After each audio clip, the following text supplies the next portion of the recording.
Vamos lá? Vamos ver se o pessoal tá voltando ali. Tá? Você chamou, obrigado aqui. Muito bem. Bom, então, última sessão da nossa atividade, né, do nosso consenso, do nosso evento.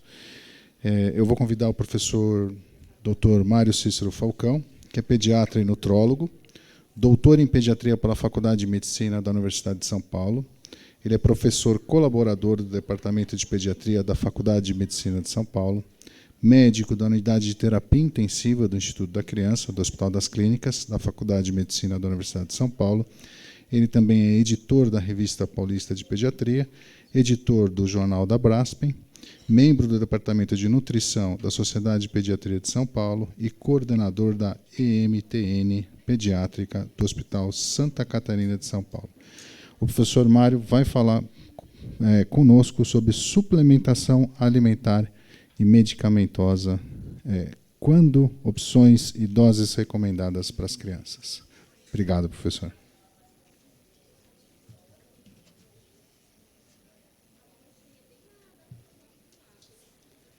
Bem, boa tarde a todos. Né? É muito interessante ficar para o final para falar e, ao mesmo tempo, assistir às outras palestras, tanto que meu tema, vocês veem lá, é suplementação alimentar e medicamentosa, e todo mundo já falou. Né? Então, isso falou desde o começo do evento. Né? Mas, então, isso... Eu até estava conversando com o Dr. Túlio, ainda bem que eu pus um outro enfoque também na minha palestra para poder enriquecer um pouco mais o que a gente vai conversar. Bem, esses são meus conflitos de interesse, mas é lógico que tudo que eu vou falar aqui é embasado na literatura médica, senão não estaria aqui na frente para falar para vocês. Né? Então, só voltando um pouco à historinha de como alguém se torna vegetariano e vegano, isso da criança não é uma opção. Então, isso, né, a escolha alimentar na criança é por fatores biológicos, físicos, econômicos, psicológicos e os fatores sociais, culturais e crenças, que aí entra a opção da família em querer que a sua prole siga a mesma rotina alimentar, vamos chamar assim de um termo mais imparcial, né? A rotina alimentar daquela casa. Né? Então, a gente sabe que isto, né, é embasado em influências, principalmente ideais, fatores individuais, que vão ter como a linha final disso a escolha alimentar daquela família. Então, isso é lógico. Né? E eu chamo a atenção, como todo mundo aqui já falou, né, que uma dieta vegetariana vegana é uma dieta restrita, porque nós fomos criados, do ponto de vista genético, para ser onívoros. E nós, né, por opção, vamos ser vegetariano-vegano. Então, eu tenho isso, uma dieta restritiva. E quanto mais restritiva esta dieta for para a criança, mais risco de ter algum comprometimento. Todo lugar está escrito físico e neuropsicomotor. A gente sabe que o físico é um pouco menor. Por quê? Porque eu tenho como fazer alguma substituição. Mas eu vou chamar muita atenção aqui para um risco no comprometimento do desenvolvimento cognitivo da criança que, por exemplo, entra num regime de vegano, de um veganismo, né, onde eu tenho essa restrição extremamente importante de nutrientes. E isto pode ter potenciais repercussões no desenvolvimento da criança. E todos nós sabemos que os 1000 dias que compreende a gestação e mais os 2 primeiros anos de vida, é a grande janela de oportunidade para a nossa criança. E, sem sombra de dúvida, um dos fatores que influi tanto positivamente como negativamente nessa janela é a nutrição. Então, durante essa janela de oportunidades, uma nutrição inadequada pode ter alguma cicatriz lá na frente, na parte cognitiva dessa criança. Por exemplo, dela não conseguir desenvolver todo o seu potencial genético que ela estava preparada por exemplo, ter aquele determinado QI, e a parte ambiental, que aí entra a parte alimentar, fez com que isso ficasse um degrau abaixo. Então, é nesse ponto de vista que eu vou chamar a atenção para vocês dos neuronutrientes, né?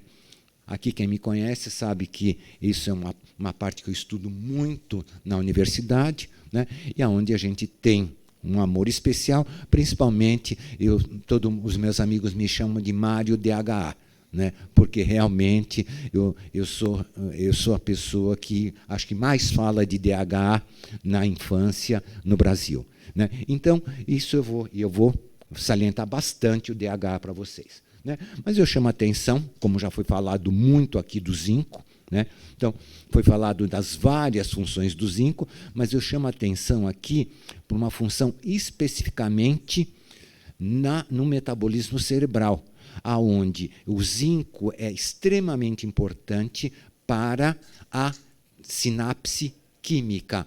O zinco facilita a passagem do neurotransmissor da fenda na fenda sináptica, do botão pré-sináptico para o pós-sináptico. Isso é extremamente importante para que esse neurotransmissor tenha uma atuação adequada para a nossa criança. Selênio também entra no metabolismo do cérebro, junto com o cobre. O iodo também já foi falado aqui, extremamente importante. Eu chamo muito a atenção do iodo aonde durante a gestação, porque ele é extremamente importante para o crescimento de todo o organismo do feto e principalmente para o crescimento do cérebro. A gente sabe que o feto ele cresce às custas de hormônio tiroidiano, principalmente, e não de GH, e não de hormônio de crescimento. Então, é isso extremamente importante. E, lógico, um déficit de iodo durante a gestação vai ter uma consequência no desenvolvimento neurológico dessa criança e desse adulto. Então, já existem várias meta-análises mostrando que a deficiência de iodo na gestação é um fator importante. Mas não tem esse problema porque o nosso sal é iodado e tem, inclusive, um alto teor de iodo. Mas, durante a gestação, muitas gestantes fazem uma dieta de restrição e até de exclusão de sal, principalmente por causa de edema. E, com isso, eu posso ter o déficit de iodo. Sendo assim, depois de conhecimento dessas meta-análises, vários suplementos para a gestação começaram a incluir também o iodo que antes não incluíam. Ferro já foi bastante falado aqui, mas eu chamo a atenção da colina e do inositol. São 2 nutrientes extremamente importantes para a memória. E a gente sabe que todo o nosso aprendizado é pela memória. A nossa criança começa o aprendizado primeiro pela memória auditiva, quando já dentro do útero ela já reconhece a voz da mãe. Depois, imediatamente depois que ela nasce, ela já tem a memória visual. Tanto que a primeira coisa que ela fixa de memória visual, o que é? O rosto da mãe. Então, vocês veem o quanto isso é importante para o aprendizado da criança. E lembrar que todo o processo de alfabetização da criança é muito pela memória e por essa memória visual que ela vai ter. E aí depois, claro, vem nos LC-PUFA, ácido graxo polissaturado de cadeia longa, que tem um papel fundamental em todo esse processo do crescimento, do metabolismo e da maturação cerebral, e isso muito mais o DHA do que o ARA, porque o ARA vai entrar nas membranas celulares, mas o DHA vai entrar no metabolismo desse cérebro. E, claro, o colesterol também entrando aí do ponto de vista de lipídios, principalmente como precursor de neurotransmissores e também como precursor de hormônios. E, claro, tudo isto às custas de quê? De proteína e carboidrato. Porque se eu não tiver proteína, em forma de aminoácidos, eu não tenho arcabouço para o crescimento do cérebro. E se eu não tiver o carboidrato, eu não tenho a energia para esse crescimento. E, em relação ao DHA, lembrando que ele é o grande responsável pela neuroplasticidade do cérebro dessa criança, e, felizmente, isso é uma ação muito boa, porque a gente sabe que as crianças que tenham um agravo em tecido cerebral conseguem uma melhor recuperação do que um adulto devido a essa neuroplasticidade, e quem dá toda essa função ao cérebro é o DHA. E também a sinaptogênese, que, sem sombra de dúvida, é o que nos coloca num patamar superior na evolução de todas as espécies a esse grande poder da sinapse. E lembrando também, de novo, os 1000 dias são o período da grande proliferação das sinapses, e é muito interessante que, depois de 2 anos de idade, existe uma poda das sinapses. O que quer dizer isso? Aquelas que não foram utilizadas, elas são jogadas fora pela criança.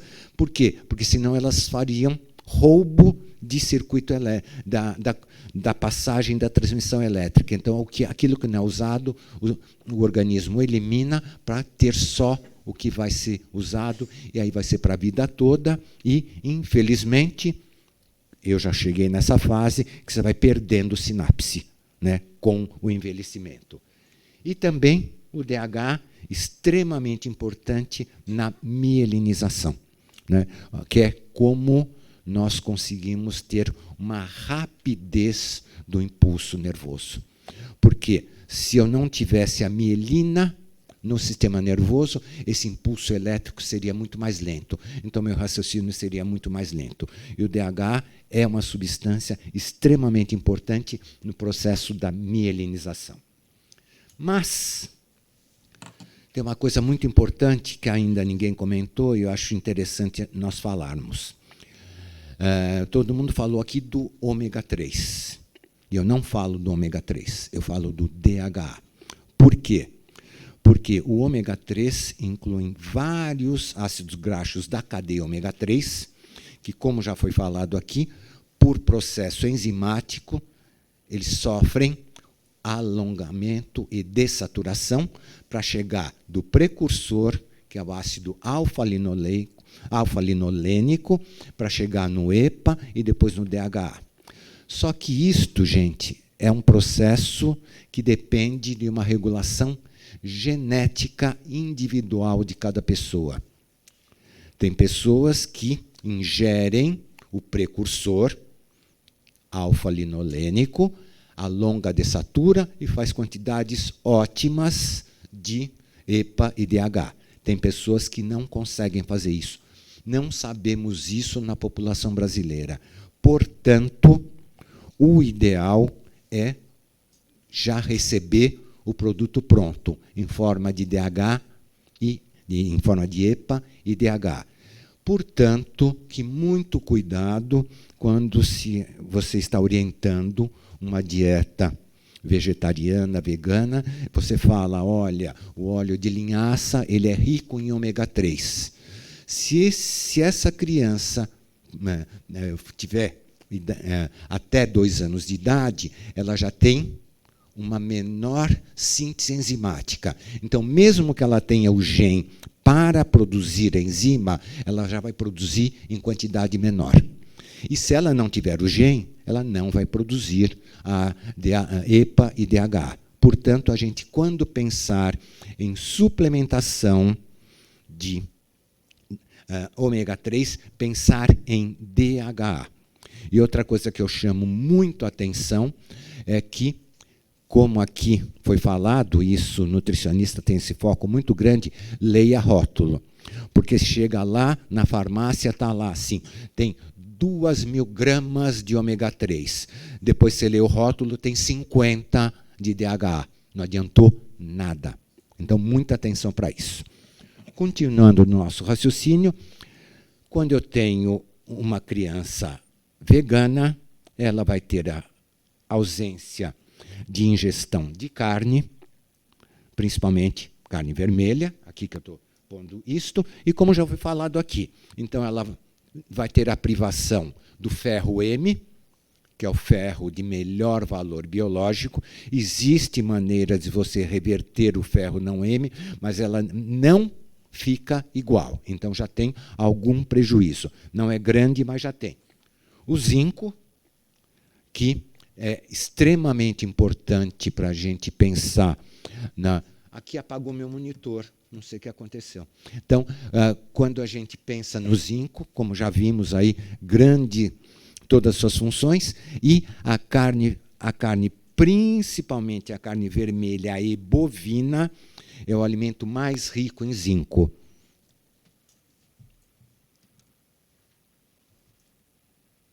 Nasceu, obrigado. E, sem sombra de dúvida, um nutriente crítico para todas as dietas vegetarianas, não importa qual, é a vitamina B12. Então, aqui chamando atenção para isso. Se eu tirar o ovo em relação ao que eu estou focando aqui de neuronutrientes, eu chamo a atenção que eu estou excluindo praticamente da dieta a colina, porque o alimento mais rico em colina que a gente tem, depois do leite materno, é a gema de ovo. Então, eu estou excluindo isso da dieta se essa dieta incluir a exclusão de ovos. E se eu excluir o leite? O grande problema aqui, eu nem vejo tanto pela parte proteica do leite, mas eu vejo pela exclusão do cálcio. E a gente sabe, quem faz nutrologia em consultório sabe a grande dificuldade de fornecer quantidades adequadas de cálcio, até para crianças maiores e adolescentes que ingerem produtos lácteos. Imagina para aquelas que não ingerem. É muito mais difícil. Uma vez, só para fazer um pouquinho de exercício assim com um grupo de alunos, eu falei para eles fazerem uma dieta para uma grávida, com quantidades adequadas de cálcio, para excluindo leite e produtos lácteos. Então, veio uma dieta de 15 maços de couve por dia. Né? Então, vocês veem que existe essa dificuldade em a gente atingir as metas nutricionais. E, claro, aqui a foto está muito bonita, todos os alimentos vegetais, aí tudo bonito e tal. Eu chamo a atenção para outro problema, que é isto. Então não come carne, aí come arroz, macarrão, pão e batata. Esse é o prato. E aí o que acontece? Uma dieta paupérrima e extremamente calórica. Então aí eu vejo o outro grande problema. Porque, além de tudo, um problema que nós temos na prática em uma dieta vegetariana, e principalmente se ela for vegana, é o alto preço dessa dieta. Porque começa a ter, aqui se falou, eu também adoro colocar tahine no pão, mas é um alimento caro. Né? Então, vocês veem, algo que não era tão caro, que antes da pandemia o vidro do azeite custava 15, 18 reais, está 30 reais. Quer dizer, é algo que começa a ser mais caro. Então, é uma dieta para um poder aquisitivo um pouco melhor. Porque para a população com menor poder aquisitivo, se for partir por uma dieta vegetariana, vai cair nisto aqui. Então, é uma grande preocupação que a gente tem. E, deixa eu ver se isso funciona. Você roda o vídeo para mim? Esse é o sonho de consumo de qualquer mãe, né? Aí, né? Lactente de 8 meses, comendo seu brócoli, né? Mas isso não é o padrão que a gente tem, né? Perfeito. E aqui, né, também, essa tabela já foi apresentada aqui, então chamando a atenção, na hora que você pensa nas várias dietas vegetarianas, com certeza a vegana é que tem a maior restrição, né, de vitamina A, B2, B12, D, cálcio, ferro, zinco, DHA. Né? Mas vejam que mesmo a lacto-ovo-vegetariana tem deficiência de vitamina D, de ferro, zinco e DHA. Então, isso chama bastante atenção. Então, como que a gente orienta a suplementação alimentar? Tem várias coisas, já foi muito bem falado. A aula da Ana foi assim, maravilhosa em termos de do cardápio, de tudo que ela falou, o que orientou toda essa parte. Então, aqui só vou fazer um resumo. Né? Primeira coisa, tem que ofertar mais proteína. As proteínas de origem vegetal, assim, numa regra geral, têm um menor valor biológico. Então, tem que ofertar. Tem várias tabelas, essa é uma delas. Né? Você tendo que aumentar para criança com menos de 2 anos de 20% a 30%, mais ou menos é esse cálculo que eu faço. A gente aumenta 1/3 a mais no cálculo do dia a dia. Nas crianças de 2 a 5 anos, né, de 10% a 30% a gente tem que aumentar, dependendo de qual proteína vegetal você vai orientar naquela dieta. Lembrar que, de novo, todo mundo já falou, mas eu reforço também, que essas bebidas à base de grãos normalmente não são recomendadas nos primeiros anos de vida. Apesar de terem alguma proteína, elas têm contaminantes que não devem ser utilizados. Né? Se eu tiver laticínio e ovo, você normalmente não precisa aumentar a oferta proteica. E aí, só dando uma dica do que foi comentado aqui sobre o ovo, né, a gente tem na prática também uma regrinha prática. Obrigado, Túlio.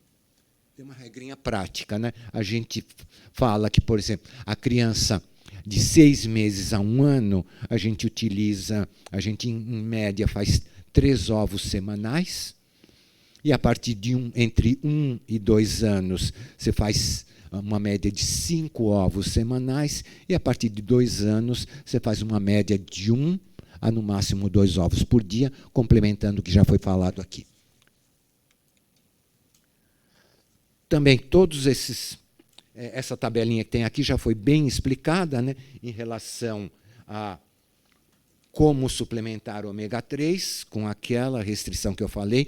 Aqui eu não estou dando alimento rico em DHA, eu estou dando alimento rico em ômega 3, principalmente do precursor, que é o alfa-linolênico. Mas eu tenho algas, microalgas, sementes, o óleo de linhaça, chia, nozes, etc. Também, em relação ao ferro, né, já foi bem falado aqui das leguminosas, da maneira de tratar essa leguminosa para esse ferro ser melhor aproveitado, de como melhorar a absorção desse ferro. Então, a gente tem também isso bem em mente.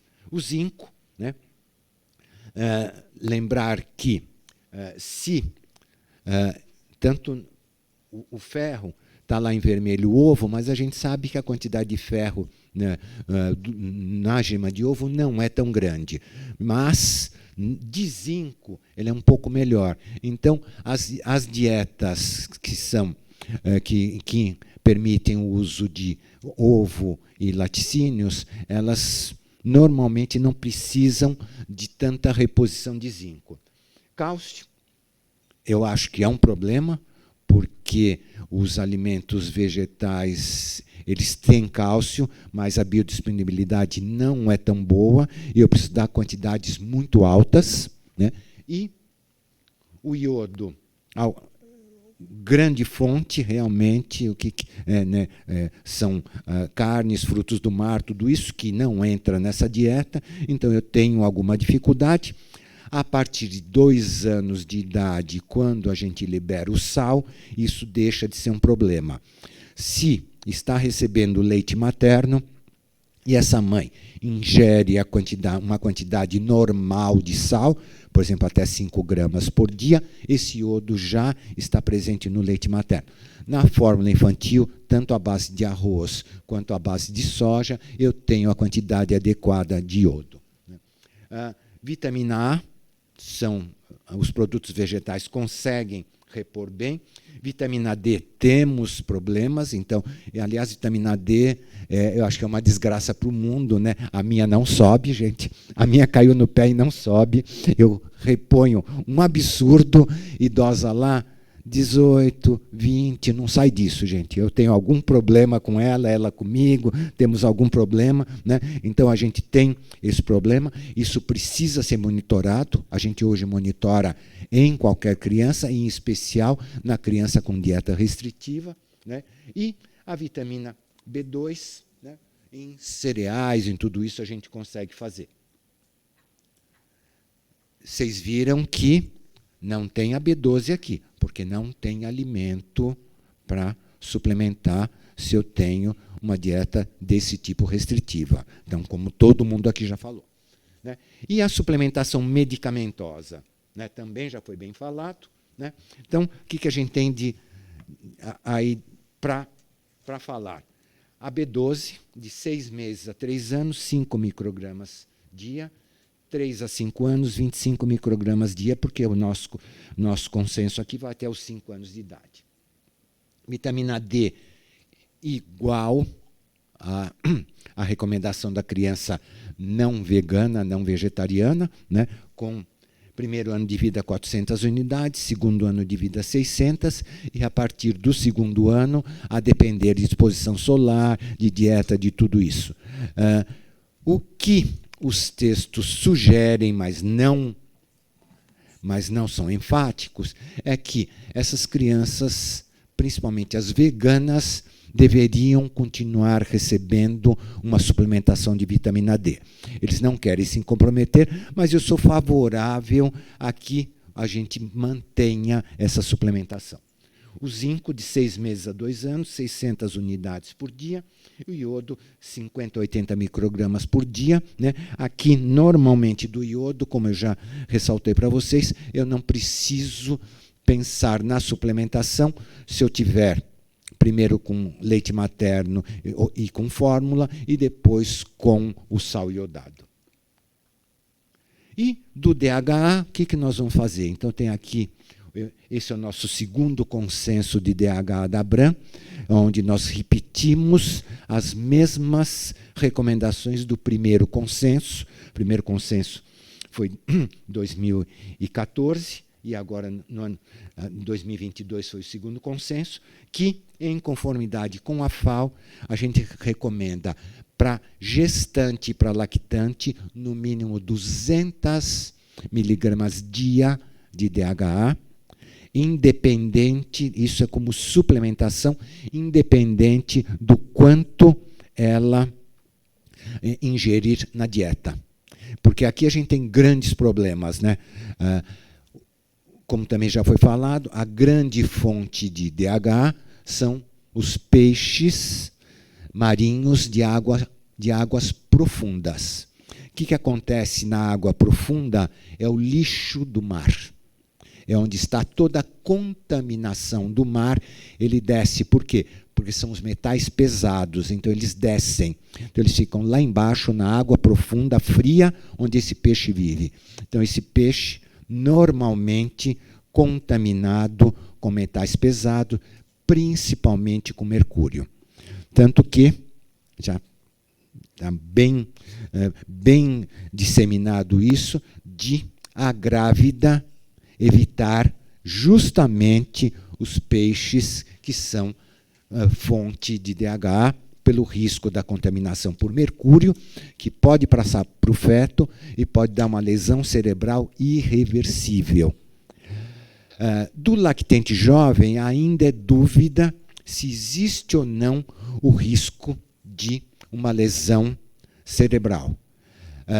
Eu tenho um pouco receio de liberar, por exemplo, para uma mãe que está amamentando, essa criança tem 1 mês de vida, olha, pode ingerir salmão 3 vezes por semana. Né? Primeiro, ela vai ingerir um salmão de cativeiro, que não vai ter DHA, porque vocês sabem que não é o peixe que cria o DHA, ele não sintetiza o DHA. Quem sintetiza o DHA na natureza é a alga, principalmente uma alga que chama Schizotrichium. E o peixe ingere essa alga e aí ele incorpora no seu organismo o DHA. Então eu ingiro o peixe, eu ingeri o DHA que veio da alga. Se esse peixe está em cativeiro e se ele não receber uma ração com alga, ele não vai ter o DHA. Ou então, se for um peixe da água profunda, pode estar contaminado com metal pesado. Então, grávidas e lactantes, 200 miligramas por dia, 0 a 6 meses, 0,2 a 0,4 do total de lipídios em DHA.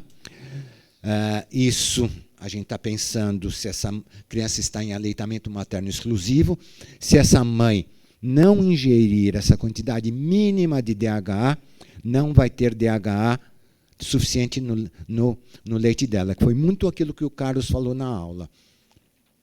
DHA, a gente sabe que o leite humano é perfeito para a nossa criança, mas hoje a gente já foi além. A gente sabe que a dieta da mãe deve ser vigiada, controlada, para que ela ingira alimentos que passam no leite e que vão precisar estar lá. Vitaminas, oligoelementos e, inclusive, o DHA. Tem um estudo muito bem feito de Ribeirão Preto, mostrando com mães rígidas, que no 6º mês de lactação foi dosado o DHA dessas mães. A quantidade média de DHA no mundo é exatamente a média do que está ali, é 0,3% do total de lipídios de DHA no leite materno. Essas mães de Ribeirão Preto tinham 0,08%, muito abaixo. E eram mães rígidas, mas o que acontecia? Não recebiam nem suplementação de DHA e nem ingeriam alimentos fontes com DHA.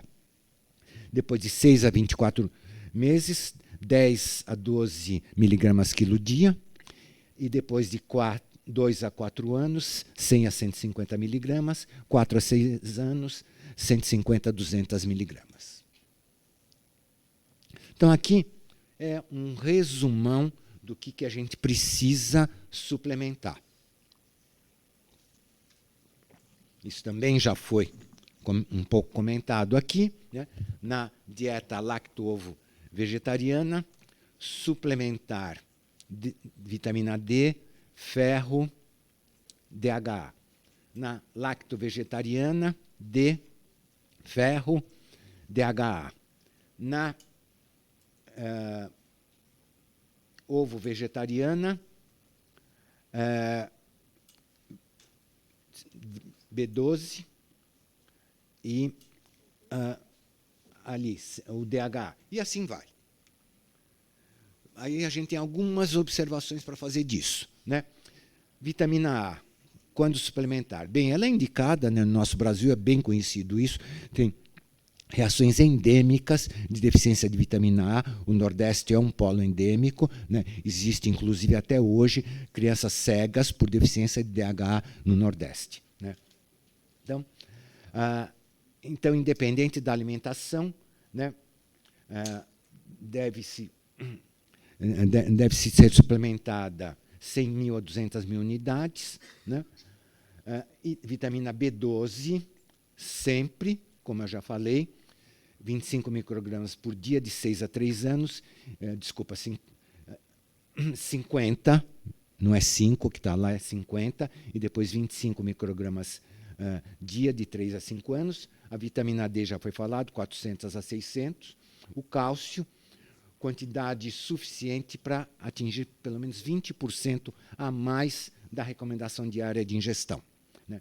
O ferro, como preconizado pela Sociedade Brasileira de Pediatria, né? É uma conta muito fácil da gente fazer, vai de 1 a 4. Né? Acima de 2.500, 1.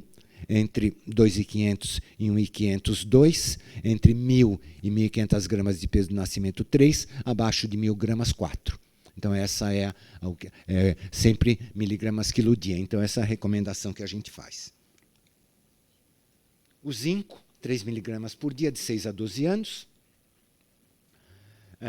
O iodo, não recomendada, como eu já comentei. O DH, a gente já viu as recomendações. E a proteína, dependendo de como for essa dieta, se não tiver ovos e laticínios, ela deve ser aumentada em, no mínimo, 20%.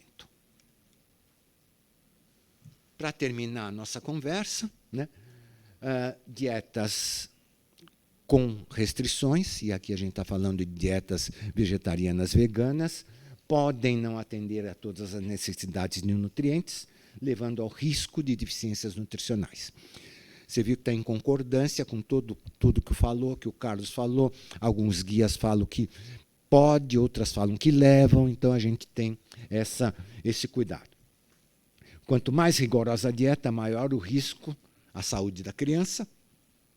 As consequências podem ser graves, principalmente quando a dieta é introduzida em uma idade precoce, período de alta demanda nutricional requerida pelo crescimento físico e o neurodesenvolvimento psicomotor dessa criança. E sempre lembrar que a gente vai lançar mão da suplementação quando necessário. Muito obrigado.